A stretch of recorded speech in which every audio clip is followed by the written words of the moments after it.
Je vais commencer à enregistrer à la maison quand même.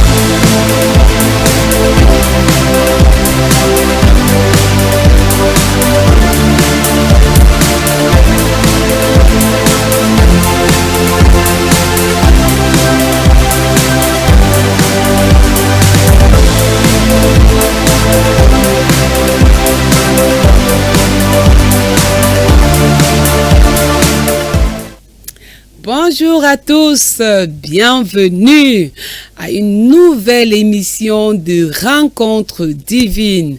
Nous sommes ravis de vous savoir nombreux à suivre ces émissions et cela nous touche particulièrement. Alors moi, c'est le pasteur Lucille de la cathédrale des signes et des prodiges. Alors ce matin, j'espère que vous êtes prêts parce que nous allons commencer avec la suite de notre nouvelle série sur le thème le salut.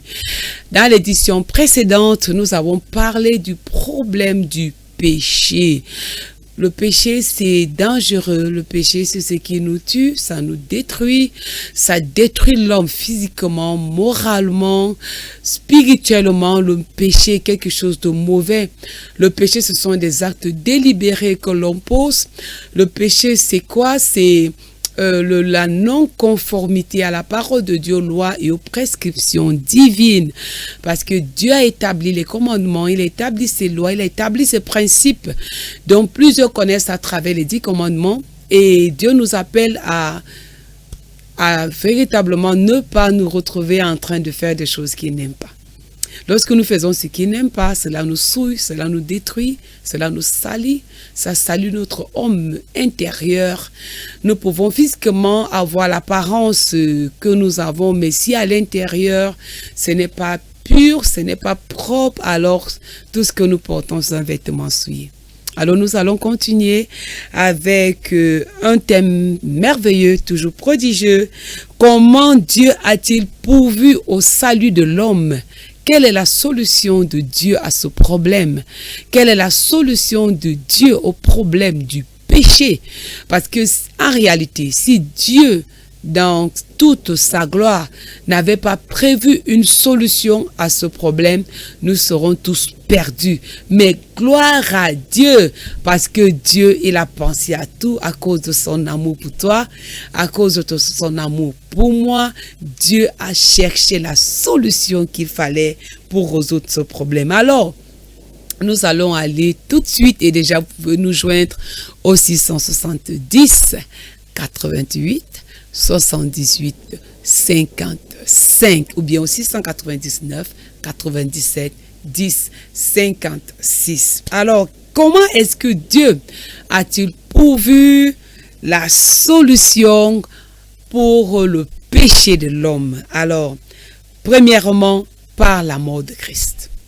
La mort de Christ, nous allons commencer par là. 1 Timothée 2, verset 6, il est écrit: il s'est donné lui-même en rançon pour nous. C'est là le témoignage rendu en son propre temps. Jésus-Christ s'est donné en rançon. Jésus-Christ qui est Dieu, le Fils de Dieu, il a quitté son trône. Il a quitté sa gloire éternelle. Il a décidé lui-même volontairement que je veux aller mourir et donner ma vie pour l'homme que j'aime, pour toi que j'aime. Jésus-Christ en lui-même a dit: j'aime cette femme, j'aime ce monsieur. Oui, ne regarde pas en arrière, nous parlons de toi. Jésus-Christ a dit: je t'aime. Il a dit: je t'aime. Alors je vais mourir à la croix pour toi. Je veux mourir à la croix. Je vais payer le prix. Je ne veux pas laisser l'homme que j'aime dans cette condition parce que nous savons, nous sommes l'ouvrage de Dieu. Dieu lui-même, dans sa sagesse, dans son amour immense, a décidé de mourir pour toi et de mourir pour moi. Parce que s'il ne le faisait pas, il n'y a rien qui pouvait nous faire sortir de cette condition d'esclavage dont nous étions assujettis. Alors Dieu, par sa mort, par la mort de Jésus-Christ, est venu pour apporter une solution au problème du péché dont l'homme fait face. Jésus-Christ est venu mourir, se donner comme rançon pour ta délivrance, pour notre délivrance. Alléluia. Quelle merveilleuse nouvelle. Jésus-Christ a décidé de le faire. Deuxièmement, il est dit, il a fait tomber sur lui toutes nos fautes. Amen. Ésaïe 53, verset 6. Nous étions tous errants comme des brebis. Chacun suivait sa propre voie. Et l'Éternel a fait retomber sur lui l'iniquité de nous tous. Chacun suivait sa voie. Chacun faisait ce qu'il voulait. Mais à cause du péché, donc l'homme souffre, Jésus-Christ est venu pour prendre sur lui tous nos péchés. Toutes nos fautes ont été portées par Jésus-Christ. Cela est retombé. Vous savez, lorsqu'on dit que c'est tombé sur quelqu'un, c'est un peu comme si tu retires un vêtement et tu vas mettre sur une autre personne de porter. Jésus-Christ a décidé de prendre à lui, donc de retirer tous nos vêtements d'iniquité, de souillure, tout notre vol là, oui, le mensonge là, oui, l'immoralité là, cette impureté. Jésus-Christ a retiré tout cela. Nous avons retiré et il a porté sur lui. Tout a été déposé sur la personne de Jésus-Christ. Jésus-Christ a dit que oui, donne-moi ton mensonge, donne-moi ta mauvaise vie, donne-moi ta souillure. Il a pris sur lui, il a porté sur lui. Il a porté un vêtement qu'il ne devait pas porter, un vêtement souillé, un vêtement de péché. Mais en fait, c'était le péché de qui? C'était ton péché. C'était mon péché. C'est de nos péchés dont il s'est chargé. Il a pris sur lui toutes nos iniquités. Il a décidé de mourir et de prendre tout ce qui était d'inique, de mal, de mauvais. Jésus-Christ a dit, je vais le faire. Je vais le faire. Lorsque dans le ciel, on a posé la question, qui enverrai-je? Jésus-Christ a dit, moi, j'irai. Alléluia. J'irai. J'irai pour ma fille. J'irai pour ce monsieur. J'irai pour cette belle fille-là.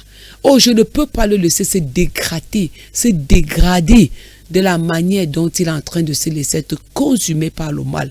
Mais moi, Jésus-Christ, je vais donner ma vie. Je vais mourir. Je veux porter. Je veux prendre sur moi le vêtement de souillure, son vêtement d'iniquité, son vêtement d'impureté. Jésus-Christ a décidé de le faire. Alors, chers téléspectateurs de Canal 7 Gospel, vous qui nous écoutez en ce moment, peut-être à travers la radio Libération, nous sommes en train de parler d'un problème, le problème du péché et de la solution dont Jésus-Christ a décidé d'apporter par rapport à ce problème. Jésus-Christ a dit, je ne veux pas laisser l'homme mourir dans cette condition. C'est quand même ma créature, parce que c'est Dieu qui nous a créés. C'est lui qui t'a créé. Il m'a créé. Il dit que nous sommes des créatures merveilleuses de Dieu. Et alors, comment laisser cette magnifique créature, comment laisser cet homme, cette femme aussi merveilleuse que j'ai créé mourir à cause du péché? Jésus-Christ a dit, non, je ne vais pas les laisser. Je vais partir et je vais mourir. Donc, quelle est la solution que Dieu apporte par rapport au péché? D'abord, il meurt et en plus, il porte le péché sur lui. Il ne va pas s'arrêter là. Il va encore verser son sang. Alléluia. Jésus-Christ ne va pas seulement venir parler avec la bouche. Vous savez, nous les hommes, nous parlons si facilement. Oh, je t'aime. Ok, c'est tout. Oh, tu sais, je t'aime vraiment beaucoup. Mais lorsqu'on veut regarder le sacrifice que tu vas manifester par rapport à l'amour là, parfois on ne trouve pas, on ne voit même pas le sacrifice. On a juste les paroles. Il nous a montré qu'il ne va pas seulement apporter la solution avec des mots, mais il va apporter la solution avec des actes. Alléluia. L'acte qu'il va apporter, c'est qu'il va verser son sang. Romains 3, verset 25. Nous allons lire. Est-ce que nous allons lire ensemble? Vous avez votre Bible, je l'espère. Vous savez, c'est une série d'études. Alléluia. Il dit, c'est lui que Dieu a destiné par son sang à être pour ceux qui croiraient victimes propitiatoire, afin de montrer sa justice, parce qu'il avait laissé impunis les péchés commis auparavant au temps de sa patience. Alors, c'est lui que Dieu a destiné par son sang à être la victime. Jésus-Christ est la personne que Dieu a destinée par son sang à être une victime. Vous savez, dans l'Ancien Testament, lorsque les gens avaient commis des péchés, avaient commis des fautes, des choses atroces, une fois par an, ils avaient coutume d'aller dans le temple pour rencontrer le sacrificateur, pour que le sacrificateur, à travers le bouc et l'agneau qu'il devait venir, il devait tuer, prendre le sang et répandre sur cette personne, sur l'autel et peut-être même dans sa maison, pour que cette personne soit pardonnée. Parce que vous savez, le problème du péché, ça n'a pas commencé aujourd'hui. C'est un problème qui vient depuis l'éternité, depuis le jardin depuis le jardin d'Éden, pardon. Jésus-Christ, l'homme a péché depuis le jardin d'Éden parce que vous savez, Dieu nous a placés dans un lieu magnifique, mais il y a eu dans cette interaction du péché qui est venue souiller la communion que Dieu voulait établir avec l'homme. Alors l'homme a toujours eu à porter ce poids et dans l'Ancien Testament, il fallait qu'une fois par an, ou bien si une personne avait commis un acte délibérément mauvais, il fallait qu'il vienne peut-être pour se faire excuser, pour pouvoir recevoir la paix, pour pouvoir recevoir encore, comment dire, la joie. Il fallait qu'il aille vers le sacrificateur pour dire, j'ai péché, j'ai fait ce qui est mauvais, alors voici, j'apporte ceci pour que mes péchés soient pardonnés. Alors Jésus qui a vu qu'à travers ça, vous savez, il fallait le faire tous les ans, tout le temps. Jésus qui a décidé d'apporter une solution unique.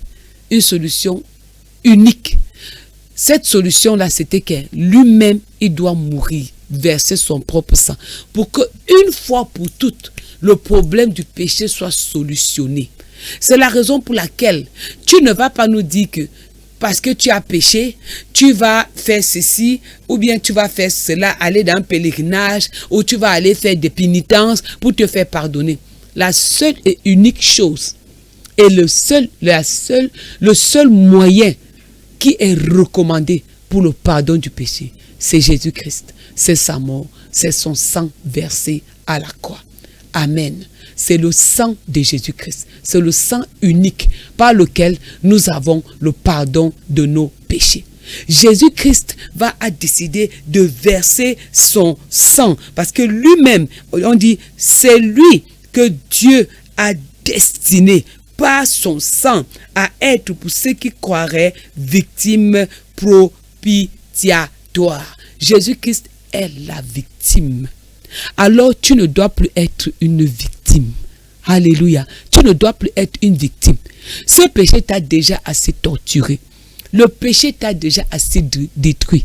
Cette prostitution, cette vie de mensonge, d'hypocrisie, de vol, cela t'a déjà assez détruit. Il est temps que tu te lèves pendant que tu nous écoutes à travers Canal 7 Gospel au Radio Libération. Il est temps de te lever parce qu'il y a une solution qui a été pourvue pour le problème du péché qui veut te détruire.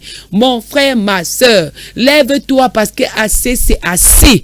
Tu dois vivre la vie que tu dois mener en Jésus-Christ. Une vie nouvelle, glorieuse, que Jésus-Christ est venu pour te donner la grâce et l'opportunité de pouvoir la vivre. Amen. Alors Jésus-Christ, il a versé son sang. Il est mort sur la croix. D'autres ont cru qu'il était comme puni de Dieu. C'est ce que la Bible nous dit. D'autres ont cru qu'il était comme maudit. D'autres l'ont regardé comme quelqu'un qui était comme vendu. Non. Jésus-Christ volontairement dans Jean chapitre 10 verset, dans le livre de Jean chapitre 10, il nous est dit que personne ne me l'ôte, mais moi je donne ma vie pour mes brebis. Amen. Je voudrais célébrer encore ce soir, en ce moment, à travers cette émission, le Seigneur Jésus-Christ qui a choisi volontairement de donner sa vie. Il a dit que personne ne me l'ôte, personne ne me force, mais moi, je choisis de donner ma vie pour mes brebis. Qui est la brebis de l'Éternel? C'est toi. C'est moi. Nous sommes les brebis de l'Éternel. Jésus-Christ a choisi de donner sa vie pour toi et de donner sa vie pour moi. Il a choisi de mourir à la croix pour toi. Il dit, personne ne me l'ôte, mais je donne ma vie pour mes brebis. Alléluia. Quelqu'un a déjà donné sa vie pour toi. Quelqu'un a déjà payé le prix pour toi. Mon frère, ma soeur, tu n'as plus rien à payer. Tu n'as plus rien à faire. Tout ce que tu dois faire, c'est de recevoir ce que Jésus-Christ a fait pour toi à la croix. Alors, comment est-ce que Dieu a-t-il pourvu encore pour le salut de notre vie? Il a pourvu par une grâce imméritée, une faveur imméritée qu'il nous accorde. Il y a une grâce, alléluia. Nous sommes dans ce temps de grâce. C'est encore le moment pour que tu puisses venir à Jésus-Christ. Vous savez, à un certain moment, ça sera trop tard. Il y aura le moment de l'enlèvement. L'église sera enlevée. Les morts seront ressuscités. Il n'y aura plus la possibilité pour toi de recevoir cette grâce. Mais il y a une main qui vous est tendue ce matin. Il y a une main qui vous est tendue, c'est la main de Jésus-Christ. Cette main est dit que quoi? Dans Romains 3, verset 24, on dit, ils sont gratuitement justifiés par sa grâce.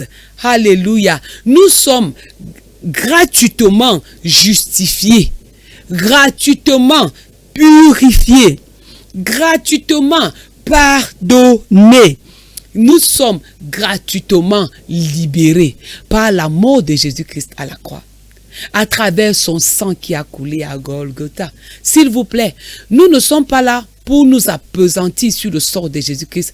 Oh ouais, il était mort. Ouais, il a tellement souffert. Non, nous n'avons pas besoin de ça. Jésus-Christ, volontairement, il s'est donné pour toi. Il s'est donné pour moi. Il a dit, je donne ma vie pour mes brebis. Il a dit, je vais mourir. Je vais apporter une grâce spéciale, une grâce extraordinaire à toute personne qui veut le recevoir. C'est pour cela qu'il dit dans l'Apocalypse, je me tiens à la porte et je frappe. Jésus-Christ est à la porte de ton cœur maintenant. Il est à la porte de ta vie maintenant. Il est en train de frapper. Il est en train de dire, ma fille, est-ce que tu veux que je t'aide? Est-ce que tu as besoin de mon secours? Est-ce que tu as besoin que je te tende la main? Je suis là, je me tiens à la porte et je frappe. Et tout maintenant va dépendre de toi. Si tu ouvres la porte, Jésus-Christ va entrer chez toi. Si tu acceptes maintenant, pendant que nous sommes en train de parler, en ce moment, si tu lui ouvres ton cœur, si tu lui ouvres ton cœur, si tu es fatigué de cette vie de péché, si tu es fatigué de cette vie de détresse, si tu es fatigué de cette vie d'oppression, tu es opprimé, tu es oppressé par Satan, tu es obligé de toujours vivre chez les marabouts, tu es obligé de chercher la protection, tu es obligé à chaque fois d'être en train de mentir. Oh, nous venons avec une bonne nouvelle ce matin. Ça suffit comme ça. Jésus-Christ est à la porte maintenant, il te frappe. Il dit, ma fille, c'est fini, j'ai donné ma vie. Est-ce que je suis venu à toi avec une grâce spéciale, une grâce extraordinaire? Je suis venu avec un pardon. C'est juste une rédemption. Pas la rédemption de Christ. Tu es libéré. Oui, je parle à toi qui m'écoutes en ce moment. Tu es libéré gratuitement. Tu n'as pas besoin de payer. Malheureusement, aujourd'hui, on a des hommes, des dieux ou certaines personnes qui pensent qu'ils doivent amener des gens à faire des choses pour recevoir le salut ou bien pour recevoir la délivrance. Ce n'est pas vrai. On n'a plus besoin de rien. Jésus-Christ a déjà payé le prix. Il a déjà apporté la solution pour le salut de l'homme, pour la question de la libération en ce qui concerne le péché. Jésus-Christ, il s'est offert. Il n'y a que Jésus-Christ. C'est lui le sauveur de l'humanité.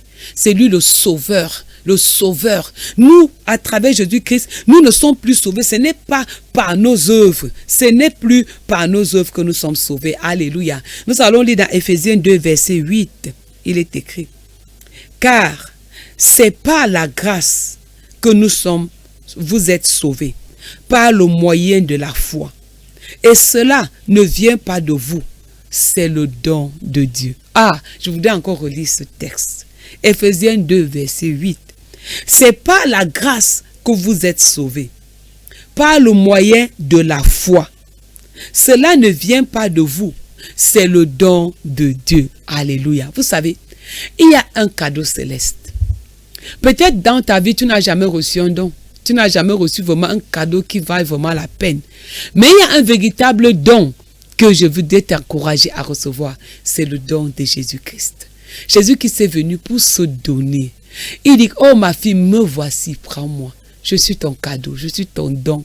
Et c'est le don par excellence. C'est le meilleur des meilleurs dons qui existent sur la face de la terre. Lorsque tu as Jésus-Christ, tu as tout. Non seulement tu as le thème que nous parlons aujourd'hui, le thème du salut, non seulement tu es sauvé, tes péchés sont pardonnés, tu es libéré. En plus de cela, Jésus-Christ t'apporte le bonheur, il apporte la joie, il apporte les finances, il apporte la paix, il apporte beaucoup de choses dans nos esprits. Jésus-Christ est le don par excellence. Il dit, c'est le don de Dieu. C'est pas la grâce que nous sommes sauvés. Oui, c'est pas sa grâce que nous sommes sauvés. Cela ne vient pas de nous. Cela ne vient pas de tes efforts, ni de ta force. Arrête de prendre des décisions. Vous savez, certains d'entre nous, parfois, on prend des décisions, on dit qu'à partir de demain, je décide, je ne veux plus mentir. Essaye. Essaye. Tu vas mentir le jour là, tu vas multiplier le mensonge même par 1 million. Parce que ce n'est pas par des efforts. Essaye de te lever le matin et dire qu'à partir d'aujourd'hui, je ne veux plus jamais voler. Je t'assure, tu vas voler 1000 fois. Parce que ce n'est pas par nos forces, c'est seulement par sa grâce. La meilleure des choses à faire, c'est de dire Jésus, aide-moi. La meilleure chose à faire, c'est de dire Seigneur, je reconnais, je suis un menteur. Vous savez, ce qui est plus difficile encore, c'est que les hommes ne reconnaissent même pas parfois leur état pécheresse. Et pour que tu sois sauvé, il faut d'abord reconnaître. Reconnais d'abord que tu es un pécheur. Reconnais ton péché. Lorsque tu reconnais, c'est le point numéro 1. Reconnais, je suis colérique. Je suis quelqu'un de nerveux. Je suis quelqu'un de tellement rancunier. Vous savez, il y a des gens qui peuvent tenir rancune, qui peuvent garder rancune à quelqu'un pendant des années. Ils vont dire, je n'oublie jamais. Tu es possédé, tu as besoin de délivrance. Tu n'oublies jamais. Parce que Jésus-Christ te dit que je te pardonne. Alléluia. Jésus qui dit, je pardonne. Alors si tu es tenu captif, la meilleure des choses à faire, c'est de dire, Seigneur, je suis captif. Je suis ta fille, mais je suis captif de vol. Je suis captif de la prostitution. Je suis ton fils, mais tu sais, je suis captif de la pornographie. Je suis captif de la masturbation. Vous savez, ce sont des mots qui minent tellement aujourd'hui des hommes et des femmes. C'est vrai que marié ou pas marié, mais c'est terrible. Parce que justement, c'est le but du péché. C'est de tenir des hommes et des femmes captifs. Mais Jésus-Christ est venu. Il est le don de Dieu. Il est venu avec une grâce. Et la grâce de Dieu, c'est ce qui apporte la délivrance. Il est venu, il s'est offert pour que nous soyons sauvés, pour que tu sois sauvé, pour que je sois sauvé. Sauvé veut dire que quoi? C'est pour que je sois libéré, que je sois affranchi, que je sois, je sorte de là où des chaînes où j'ai été tenu, j'ai été enchaîné, j'ai été comme dans une cage. Vous savez, on met les chiens parfois dans des cages, n'est-ce pas? Et c'est comme ça que le péché nous conditionne. Le péché nous met dans une cage et on est enfermé, on est bloqué. Mais quand Jésus-Christ vient, il ouvre la porte, il dit ma fille sort, il dit mon fils sort. Tu n'as plus besoin de rester en captivité parce que moi, j'ai payé le prix. Je suis mort à la croix, j'ai versé mon sang et j'ai dit ma fille, tu es libre. Je déclare sur toi, tu es libre. Je déclare encore sur toi, tu es libre parce que tu reconnais que je suis mort à la croix. Parce que ça, c'est une autre étape. Lorsque tu reconnais que tu es pécheur, maintenant tu reconnais que Jésus-Christ est mort pour toi, alors tu seras sauvé. Amen. Et alors maintenant, tu dois encore avoir quoi? La foi. La foi, c'est quoi? C'est juste cette capacité en toi qui dit que je sais que Dieu peut. C'est juste ces choses en toi qui dit, Seigneur, je sais, je crois en toi.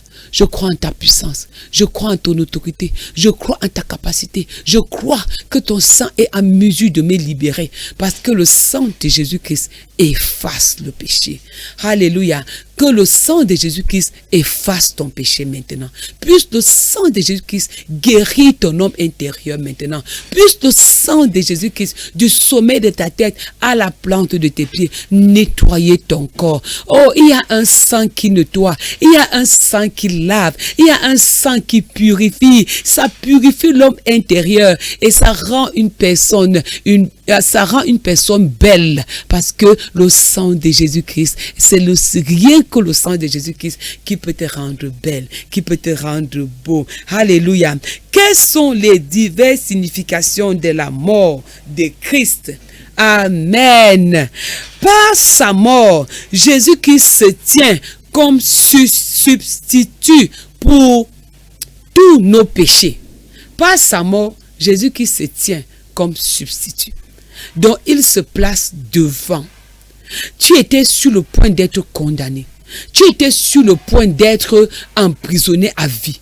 Tu étais sur le point d'être enfermé. Mais Jésus-Christ vient, il se tient maintenant. Il dit, je prends sa place. Je suis son représentant. Je suis son remplaçant. Je veux remplacer cette personne. Donc par sa mort, Jésus-Christ se tient comme ton substitut. Il y a quelqu'un qui a pris ta place.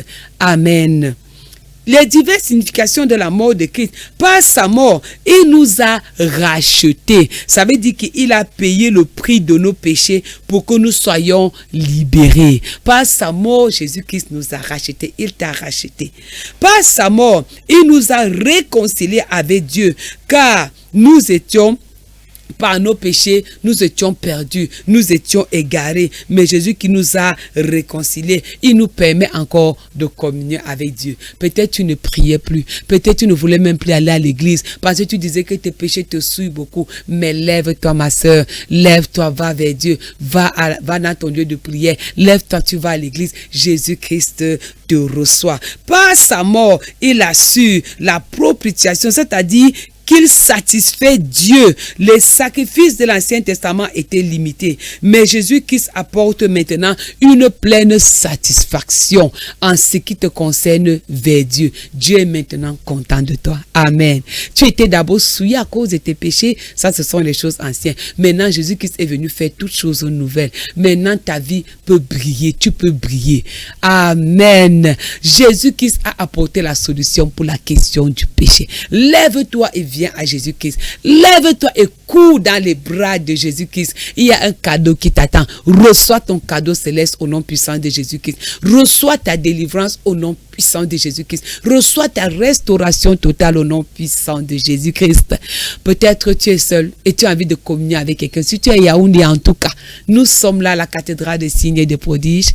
Carrefour TKC, montée joie, tu peux venir en présidentiel pour être avec nous. Nous disons encore toujours, loin de Dieu est là. Le prophète Samuel a aussi mandaté pour la libération de l'humanité. Il sera là avec la prophétesse Chimène aussi. Nous serons heureux de vous avoir avec nous. Sinon, contactez-nous au 670 88 78 55. Cette édition n'est pas terminée. La suite est dans notre prochaine édition de Rencontres divines. Soyez bénis.